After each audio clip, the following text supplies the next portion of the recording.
তো আজকে আমাদের শপথ গ্রহণ অনুষ্ঠান সম্পূর্ণ হলো। তো ক্রীড়া ক্রীড়া ক্ষেত্রে যত কাজ আছে এই দায়িত্ব আমার উপর। তো সেক্ষেত্রে আমি চেষ্টা করব আমার শতভাগ দিয়ে রাজশাহী বিশ্ববিদ্যালয়ের খেলোয়াড়দের অধিকার, কল্যাণ এবং ক্রীড়া অবকাঠামোর যত সমস্যা আছে এগুলো নিয়ে কাজ করার। এবং আজকের অনুভূতির কথা যদি বলি, আসলে এটা সত্যি আমার কাছে অত্যন্ত আনন্দের এবং গর্বের। তো সময় খুবই অল্প, 1 বছর আমাদের কাজের টাইম। তো সেক্ষেত্রে স্পোর্টসে আমি শুরু করতে চাই যে প্রথমে হচ্ছে মাঠ সংস্কার দিয়ে।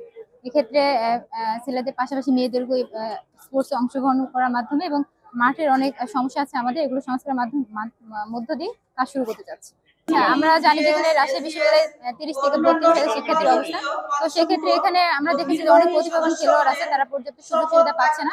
এক্ষেত্রে আমার অন্যতম লক্ষ্য হবে যে খেলার স্পোর্টসে যে বিভিন্ন ইভেন্ট গুলো আছে এগুলো বেশি বেশি মানে চর্চাগুলো বাড়ানো এবং শিক্ষার্থীরা যাতে অংশগ্রহণ করে, বিভিন্ন বিভাগ হল এগুলোতে হচ্ছে টুর্নামেন্ট বেশি বেশি বাড়ানো, যাতে প্রতিভাবান খেলোয়াড়রা বের হয়ে আসে এবং রাজশাহী বিশ্ববিদ্যালয়ের প্রত্যেকটা ইভেন্টে স্ট্রং টিম তৈরি হয়। এক্ষেত্রে তারা বিশ্ববিদ্যালয়ের সুনাম অর্জনে অবদান রাখতে পারে। অন্যান্য বিশ্ববিদ্যালয়ের তুলনায় আমাদের বিশ্ববিদ্যালয়ে বিশেষ করে নারী যারা ক্রীড়াবিদরা আছেন তারা একটু পিছিয়ে আছে। তো আমি চেষ্টা করবো তাদেরকে প্রত্যেক ইভেন্ট গুলোতে যারা অংশগ্রহণ করে সেটা নিশ্চিত করা, এবং শুধু অংশগ্রহণই নয়, তারা যাতে প্রপার ট্রেনিং এবং ফ্যাসিলিটিস পায় সেটা নিশ্চিত করা, এবং পরবর্তীতে তারা বিশ্ববিদ্যালয়ের সুনাম অর্জনে অবদান রাখতে পারে সেই বিষয়গুলো নজর দেওয়া। না, এক্ষেত্রে আমি কোন রকম প্রতিবন্ধকতা দেখছি না। আমরা এখানে অনেকে আছি, প্যানেলকে স্বপ্ন থেকে উঠে এসেছি।